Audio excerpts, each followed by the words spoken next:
Now, Storm Watch 12 weather with meteorologist Josh Culbreath.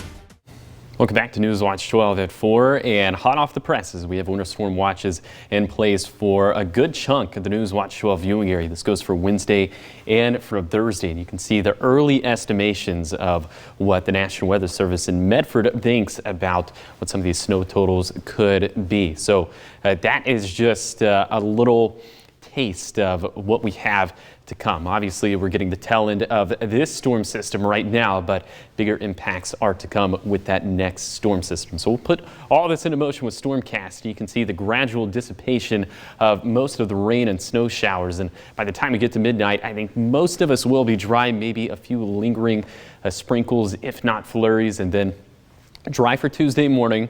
Dry for most of the day on Tuesday, but then as we head to dinner time, you can see this next storm system approaching from the north, and that is going to be our next big weather maker. You can see things really start to hit the fan, if you will, as we get into the early to middle portions of the day on Wednesday. So Tuesday is going to be the little appetizer, and then Wednesday, that's when we're going to kick things in a high gear. So here's some of these projected rainfall totals through Wednesday afternoon. And keep in mind that this isn't going to be a complete picture of the rainfall totals we're going to have for storm system number 2. But still, even through Wednesday afternoon, still getting some decent rainfall totals along the coast, up in the Cascades. Not as impressive for the east side and for the valleys.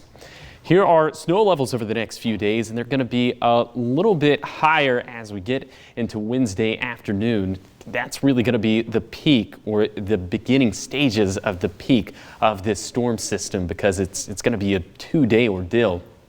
So 4 p.m. on Wednesday, snow levels going up to around 4,000 feet. They'll start to lower, though, into Thursday. And here's something to keep in mind for tonight. With some of this leftover moisture, snow levels, they're going to be down to around 1,500 feet. Maybe we could see a brief transition to snow here in Medford, but I wouldn't bank on any big-time accumulations. The biggest accumulations over the next 48 hours are going to be up in the Cascades, of course, still expecting another foot plus of snow up in the Cascades for some of these lower elevations, especially for the east side in Siskiyou County, not seeing anything too impressive. So these Cascade passes, they're going to look a little bit better going into Tuesday, just given that we're going to have a little break in the action. But for Wednesday and Thursday with storm system number 2, we're expecting, again, snow levels to be around 2,000 to 4,000 feet and loads and loads and loads of snow to fall. So that's really going to impact pass travel in a big way. So for tonight, even with the increase in clouds and winds, we're still expecting some fog to fill back up into the valleys and into the basin. But that's just going to be a little footnote when it comes to our weather. A break for tomorrow, chilly in the wake of this cold front. But then here's that high impact weather day that we have for Wednesday and for Thursday. Again, widespread snow, mainly above 3,000 feet, expecting that dangerous pass travel, maybe another chance for some valley snow on Friday morning. And we'll have another high-impact winter weather day for Saturday, as that is going to be storm system number 3. It's still a little bit too early to say anything super specific about details for that storm system.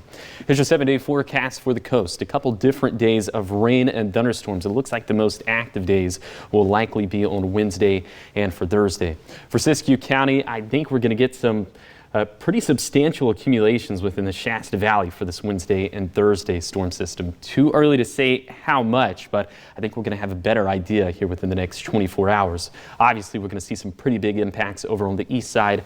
I think we're going to have some pretty tough travel on Oregon 140, and I would not suggest traveling into Cascades and Siskiyous, especially those mountain passes, for the next week. It's going to be a really rough go of it. And then for the Rogue Valley, we'll have a couple different chances of snow over the next 7 days, although impacts on the high end of the scale for the Rogue Valley not looking that likely for the time being.